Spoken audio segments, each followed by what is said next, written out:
ఒకవైపు రైతు బంధు ఇవ్వలేదు, ఇంకోవైపు రుణమాఫీ చేయలేదు, ఇంకోవైపు ఏమో నీళ్ళు ఇవ్వలేకపోతున్నామని చెప్తున్నారు. దాన్నన్నా స్పష్టంగా ప్రజలకు రైతులకు చెప్పాలి, రైతులకు అయోమయానికి గురి చేయొద్దు అని చెప్పి నేను డిమాండ్ చేస్తూ బీఆర్ఎస్ పార్టీ శ్రేణులు ఈరోజు మహబూబాద్ పార్లమెంట్ మరి పరిధి నుంచి వచ్చిన సుమారు 1000 మంది బీఆర్ఎస్ పార్టీ శ్రేణులందరికీ కూడా హృదయపూర్వకంగా అభినందనలు, ధన్యవాదాలు తెలియజేస్తూ మరి పార్టీని గెలిపించే క్రమంలో ఆ రోజు తెలంగాణ ఉద్యమంలో గొంతుకనై పనిచేసిన ప్రతి ఒక్కరూ ఈ రోజు వరకు తిరిగి పార్టీ గెలవాలి, కేసీఆర్ గారు ముఖ్యమంత్రి కావాలి.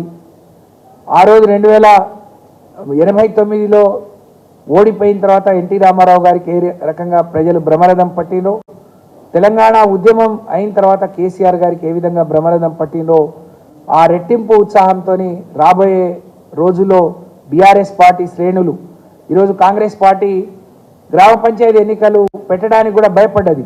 ఎందుకంటే ఇప్పటికే గ్రామ పంచాయతీ ఎన్నికల షెడ్యూల్ రావాల్సి ఉండే, కానీ వాళ్ళకు తెలుసు ఇదేదో మరి వాపుతోని మేము గెలిచినాం, కానీ ఇది వాపు మాత్రమే బల్పు కాదని వాళ్ళకు తెలుసు.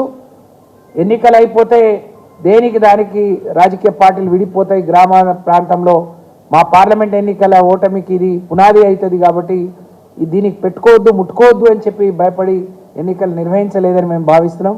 ఇదే కనుక జరిగి ఉంటే తప్పకుండా ఈరోజు ఉన్న సీట్లకు అదనంగా బీఆర్ఎస్ పార్టీ పార్లమెంట్ స్థానాలు గెలుచుకునే అవకాశం ఉండేది. ఏది ఏమైనా మరి రాబోయే రోజుల్లో అత్యధిక సీట్ల మీద బీఆర్ఎస్ పార్టీ జెండాను ఎగరవేస్తామని చెప్పి ఈ సందర్భంగా తెలియజేస్తా ఉన్నాను.